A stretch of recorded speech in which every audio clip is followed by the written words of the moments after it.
बिजली की कीमतों में इजाफे और बढ़ती हुई महंगाई के खिलाफ जमात इस्लामी और हैदराबाद की ताजिर तंजीमों की जानिब से हड़ताल की अपील पर हैदराबाद में कारोबारी और तिजारती मराकज़ और दुकानें बंद रहीं।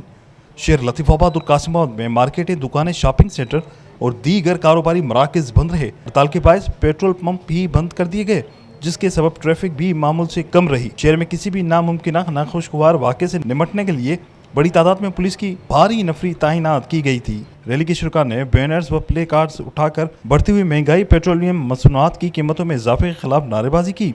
रैली से खिताब करते हुए मुकर्रिन का कहना था कि हुक्मरान आए रोज़ पेट्रोल की कीमतों में इजाफा करके अवाम पर महंगाई का बोझ डाल रहे हैं। हुक्मरानों की अयाशियों का बोझ ये कौम उठा रही है। बिजली के बिलों में बेतहाशा इजाफी टैक्सों ने अवाम को मार दिया है।